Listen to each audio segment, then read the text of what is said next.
گا، لیکن وہ اپنے رسول صلی اللہ علیہ وسلم کی شان میں گستاخی برداشت نہیں کر سکتا ہے، اس کے لیے وہ کسی کی جان لے بھی سکتا ہے اور اپنی جان دے بھی سکتا ہے۔ کون سے خطرناک جملے تھے؟ بولے بھڑکاؤ جملے تھے، کیس ہو گیا۔ 3 سال بھگتا ہے میں نے یہ کیس، 3 سال۔ آپ اکسا رہے ہیں لوگوں کو مارنے پر۔ جنہوں نے نبی اکرم کے خاکے بنائے، کارٹون بنائے، ان کو پکڑا تم نے؟ جنہوں نے مسلمانوں کے جذبات سے کھلواڑ کیا، ان کو پکڑا تم نے؟ ہم نے یہ بات کہہ دی رسول کی عزت و آبرو کی حفاظت کرتے ہوئے، تو ہم دہشت گرد ہو گئے، ہم بھڑکاؤ بیان کرنے والے ہو گئے، ہم مسلمانوں کے پروین توغڑیا ہو گئے۔ وہ کیس ختم ہو گیا۔ یہ محبت تھی، مار دیا۔ اللہ کے رسول نے کہا کوئی بدلہ نہیں لیا جائے گا۔ ایک 9 سال کا بچہ، بخاری کی روایت، ایک 11 سال کا بچہ، ایک کا نام معاذ اور دوسرے کا نام معوذ، ماں ایک باپ 2، ایک باپ سے ایک بیٹا پیدا ہوا، باپ کا انتقال ہوا، ماں نے عدت گزاری، پھر اس نے دوسری شادی کر لی، دوسرے شوہر سے دوسرا بچہ پیدا ہوا، تو ماں ایک ہوئی، باپ 2۔ ایک باپ سے معاذ ہے، ایک باپ سے معوذ ہے، ایک کی عمر ہے 9 سال، ایک کی عمر ہے 11 سال۔ عبد الرحمن ابن عوف کا دامن پکڑ کے کہہ رہے ہیں چچا جان ابو جہل کون ہے؟ دائیں دیکھا تو 9 سال کا بچہ، بائیں دیکھا تو 11 سال کا بچہ۔ تم کیا پوچھ رہے ہو؟ ابو جہل کیا کرو گے؟ سنا ہے وہ میرے نبی کو گالی دیتا ہے۔ کس نے بتایا؟ میری ماں نے بتایا۔ کیا کرو گے؟ چچا جان صرف بتا دیجئے، کرنا ہے کیا نہیں کرنا ہے وہ میں جانتا ہوں۔ چچا کہتے ہیں میں نے دائیں دیکھا تو 9، بائیں دیکھا تو 11 سال کا بچہ۔ اللہ یہ کیا ہو گیا ہے؟ یہ کیا کریں گے؟ پوچھ رہے ہیں قریش کے سردار کو، ابو جہل کو۔ اتنے میں دھول اڑتی ہوئی دکھائی دی۔ دھول جب چھٹی تو گھوڑے کی ٹاپوں کی آوازیں سنائی دی۔ کچھ قریب ہوا تو دکھائی دیا کہ وہی ابو جہل۔ چچا نے کہا میرے بھتیجو، وہ سامنے گھوڑے پر جو دوڑتے ہوئے چلا آ رہا ہے وہی جوان رانا ہے، وہی ابو جہل ہے۔ ایک بچہ جھٹ سے ایک اونچی دیوار پہ چڑھ گیا، دوسرا بچہ تلوار لے کر پیچھے چھپا کر کھڑا ہو گیا۔ ابو جہل گھوڑے کو دوڑاتے ہوئے جیسے اس دیوار کے قریب آیا، وہ بچہ چھلانگ لگا کر گھوڑے پر گرا اور ابو جہل کو لے کے زمین کے اوپر کود پڑا۔ دوسرے بچے نے تلوار کے وار کر کے ابو جہل کو ٹھنڈا کر دیا، مار دیا۔ ابو جہل جب مر رہا تھا، آخری آوازیں جب نکل رہی تھی تو یہ کہتے ہوئے ہائے میری بدبختی، ہائے میری بدقسمتی، مجھے علی نے نہیں مارا، مجھے حمزہ نے نہیں مارا، مجھے دوسروں نے نہیں مارا، خالد ابن ولید نے نہیں مارا، میں مارا جا رہا ہوں تو ان چھوٹے چھوٹے معصوم بچوں کے ہاتھوں، جن کو تلوار پکڑنے کا بھی طریقہ نہیں معلوم تھا۔ محمد نے ان بچوں کے دلوں میں اتنی جہاد کی کیپیسٹی اور اسپرٹ پیدا کر دی ہے، ان کے جوانوں کا عالم کیا ہوگا؟ ہائے میری تباہی، ہائے میری بدقسمتی، میں مارا بھی جا رہا ہوں تو ان چھوٹ میں آپ کو بچوں کو بھی یہ گوارا نہیں تھا کہ رسول اللہ صلی اللہ علیہ وسلم کو کوئی گالی اڑا دی، گردن اڑا دی۔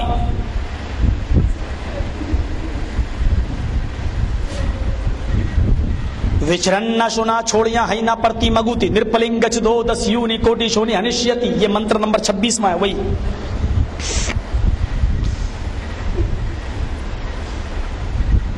اتنے خوبصورت ہوں گے وچرن شنا چھوڑیاں کہ ان کی چہرے سے جو کرنیں نکل رہی ہوں گی، کرنیں جو نکل رہی ہوں گی وہ سورج کی روشنی کو مدھیم کر دیں گی۔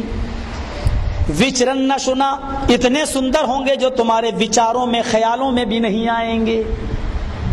خوبصورت دیکھ رہے ہیں؟ تذکرہ مجھے بتانے کی ضرورت نہیں ہے، کیسے کیسے چہرے والے بھیک مانگتے ہیں، قسم خدا کی صبح دیکھ لو تو شام کو روٹی کھانے کو دل نہ کرے، کہتے ہیں ان کو مان لو یہ جنت میں لے جائیں گے، ایسے ایسے چہرے۔ وچرن نہ سنا چھوڑیاں ہیں نہ اتنے خود سندر، اتنے خوبصورت ہوں گے، اتنے خوبصورت کہ وہ تمہارے خیالوں میں نہیں آئیں گے۔ آسنا سادھت منم وچرن نہ سنا چھوڑیاں ہیں نہ پرتی مگوتی، آسنا سادھت منم شریشور جا گلندویتا۔ خوبصورتی کا تذکرہ کیا گیا ہے، خوبصورتی کا، اتنے سندر کہ وہ تمہارے دماغوں میں ان کے شریر سے اتلنیہ تیز کی کرنیں چھڑک رہی ہوں گی۔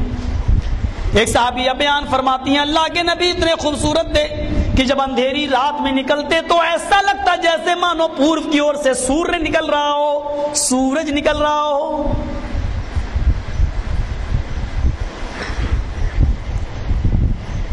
بہت سے لوگ وہ کچھ ضعیف روایتیں بھی پیش کرتے ہیں کہ اللہ کے نبی اتنے خوبصورت تھے کہ جب مسکراتے تھے تو دانت کی لائٹ سے زمین پر پڑی ہوئی سوئی مل جاتی تھی، لیکن یہ روایتیں ضعیف ہی نہیں بلکہ موضوع تک پہنچتی ہیں۔ خوبصورت تھے۔ ایک یہودیہ آئی، محبت ہی بتلا رہا ہوں خوبصورتی دکھلا کر، ایک یہودیہ آئی اور حضرت عائشہ صدیقہ سے کہنے لگی عائشہ ہمارے نبی یعقوب کے بیٹے یوسف علیہ السلام اتنے خوبصورت تھے، اتنے خوبصورت تھے کہ تمہارا قرآن ہی کہتا ہے کہ جب مصر کی عورتوں نے یوسف علیہ السلام کو دیکھا تو بجائے اس کے کہ وہ اپنے پھل کاٹتی، انہوں نے اپنی انگلیوں پر چھری چلا لی۔ قطعنا ایدیہن، اپنی انگلیاں کاٹی نہیں، قطعنا باب تفعیل استعمال ہوا ہے، الفاظ کی زیادتی معنی کی زیادتی پر دلالت کرتی ہے، یعنی انگلی ایک جگہ سے نہیں کاٹی بلکہ ٹکڑے ٹکڑے کر لی، ادھر سے بھی کٹی، ادھر دیکھ رہی ہیں انگلی کٹتی آ رہی، گرتی جا رہی، اور کیا کہتی ما ھذا بشرا، یہ کوئی انسان نہیں ہو سکتا۔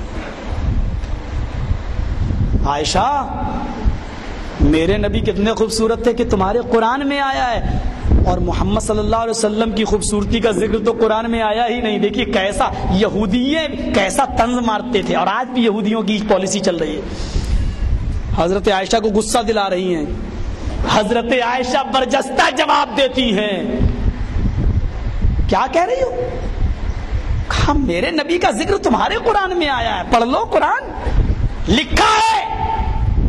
جب بادشاہ مصر کی بیوی نے کہا آئی یوسف آ جاؤ، پھر وہ جیل میں گئے، نہیں ان کے ساتھ منہ کالا کیا، عورتوں نے الزام لگایا کہ دیکھو مصر کی بادشاہ کی بیوی ایک غلام کو اپنا دل دے بیٹھی، اس نے کہا تم جس کو غلام کہتی ہو وہ کیا ہے میں تمہیں دکھاتی ہوں، سب کو ایک ایک پھل دے دیا، ایک ایک چھری دے دی، بٹھا دیا، اور یوسف سے کہا تم ان کے سامنے سے نکل جاؤ۔ جب یوسف نکلے تو انہوں نے پھل کے بجائے اپنی انگلیاں کاٹی ڈالی۔ تو دیکھو یہ تمہارے قرآن میں آیا ہے۔ حضرت عائشہ اپنے شوہر کی یہ انسلٹ برداشت نہیں کر سکیں اور فوراً جواب دیتی ہیں اے یہودیہ، اچھا ہوا مصر کی عورتوں نے یوسف کو دیکھا، محمد الرسول اللہ کو نہیں دیکھا۔ مولانا جرجی صاحب آپ کتنا ہی رسول کی محبت میں تقریر کر لو، صبح ہو کر تم کو یہی سننا پڑے گا کہ یہ لوگ رسول کو نہیں مانتے۔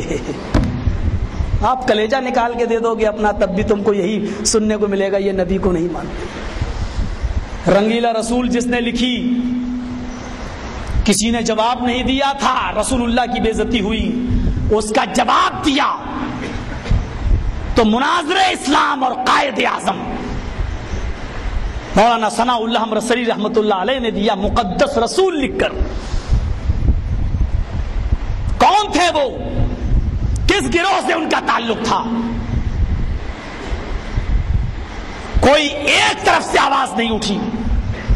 رسول اللہ صلی اللہ علیہ وسلم کی عزت و آبرو پر جب بھی حرف اٹھا جواب ہم نے دیا۔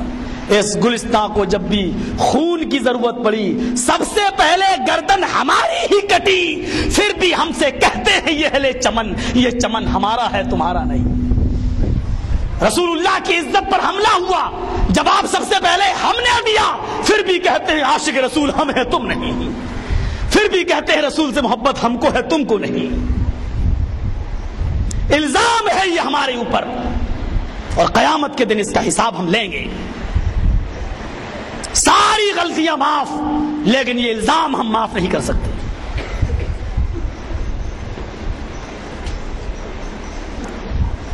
اچھا ہوا اے یہودیہ کہ مصر کی عورتوں نے یوسف کو دیکھا، میرے نبی کو نہیں دیکھا۔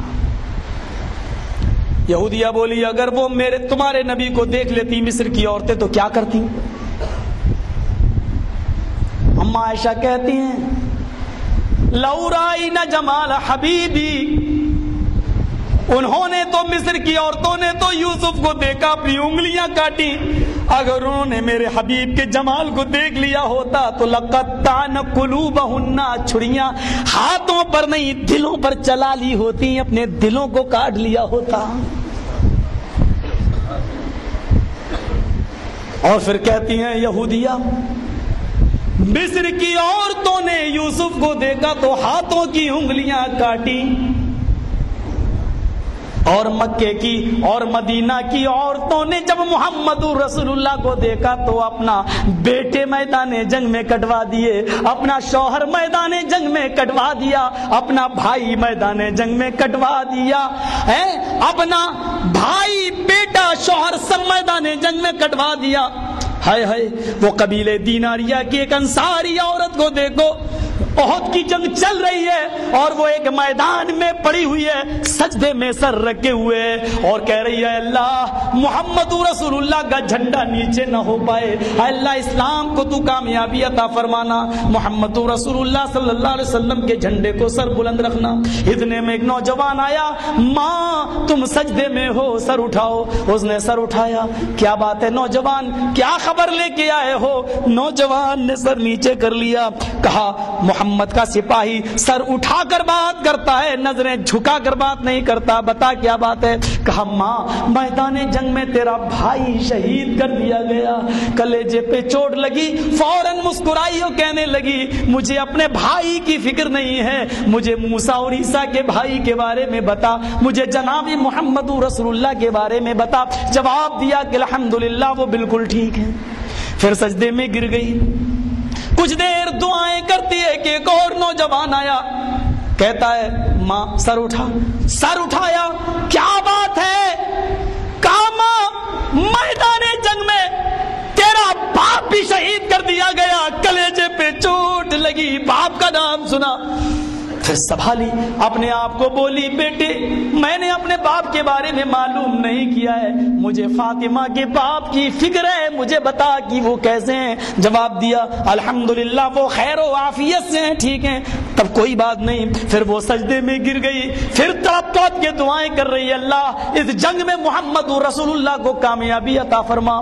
کہ ایک اور نوجوان آیا، اب کی سے اس عورت نے گھوڑے کی ٹاپوں کی آوازیں سنی تو اس نوجوان کے کہنے سے پہلے ہی اٹھ گئی، کہتی ہے نوجوان گھوڑا روک لے، وہ روک لیتا ہے۔ جنگ کا حال بتا، اس نے سر نیچے کر لیا، یہ آگے بڑھ کے اس کے سر کو اٹھا کے کہتی ہے میں تیری ماں ہوں، مجھے یہ بتا جنگ کے اندر حال کیا ہے؟ کہتی ہے کہتا ہے میدان جنگ میں تیرا بیٹا بھی شہید کر دیا گیا، کلیجے پہ چوٹ لگی، آنکھوں میں آنسو آئے، لیکن اس نے نظریں آسمان پہ ڈالی اور آنسوؤں کو آنکھوں میں پی گئی، اس نے آنسوؤں کے قطرے زمین پہ نہیں گرنے دیے۔ کہا کہ مجھے اپنے بیٹے کی فکر نہیں ہے، مجھے آمینہ کا لخت جگر بتا، مجھے عبداللہ کے بیٹے کے بارے میں بتا، مجھے عبد المطلب کے پوتے کے بارے میں خبر دے۔ جواب ملا الحمدللہ وہ ٹھیک ہیں۔ پھر سجدے میں گر گئی، کتنے میں ایک اور نوجوان آیا، میدان جنگ میں کیا حال ہے؟ کہا سر نیچے کیا، اس نے کہا بتا کیا بات ہے، کیوں شرما رہا ہے؟ کہا ماں میدان جنگ میں تیرا شوہر بھی قتل کر دیا گیا ہے، کلیجے پہ سب سے زیادہ چوٹ لگی، سر کا سائی اٹھ گیا ہے، زندگی بھر کا ساتھی اٹھ گیا ہے، آخری سہارا بھی چلا گیا ہے، شوہر پر بیوی کی پوری زندگی اور لائف کا دار و مدار ہے وہ بھی چلا گیا ہے۔ آنکھوں میں آنسو آئے، روئی لیکن آسمان پر نظریں ڈالی اور آنسوؤں کو پی گئی، کہنے لگی مجھے خدیجہ کے شوہر کے بارے میں بتا، مجھے سودا کے شوہر کے بارے میں بتا، مجھے زینب بنت جحش کے شوہر کے بارے میں بتا، مجھے عائشہ کے شوہر کے بارے میں بتا۔ جواب ملا الحمدللہ وہ خیر و عافیت سے ہیں، ٹھیک ہے۔ کہا بیٹا میرا اب کوئی نہیں رہا، بیٹا بھی، شوہر بھی، باپ بھی اور بھائی بھی، اور تو کہہ رہا محمد رسول اللہ کو کھروچ بھی نہیں آئی، یقین نہیں آتا ہے، اتنے رشتے میرے چلے گئے اور نبی کو کچھ نہیں، مجھے ذرا چل کے دکھا، میری آنکھوں کو تسلی نہیں مل رہی ہے۔ کہا ماں بیٹھ جا، پیچھے بٹھایا، گھوڑے کو دوڑایا، ماں نے جلدی سے اپنے اس لڑکے کے باؤں میں، کمر میں ہاتھ ڈال دیا، گھوڑے پہ بیٹھ کے میدان احد میں پہنچ جاتی ہے۔ نبی اکرم کے جانثار صحابہ اپنے جسموں پر نبی اکرم کی طرف آنے والے تیروں کو روک رہے ہیں اور خیمے کی طرف نہیں جانے دے رہے ہیں۔ اس نوجوان نے خیمے کا پردہ ہٹایا اور کہا ماں ادھر آ اور دیکھ لے۔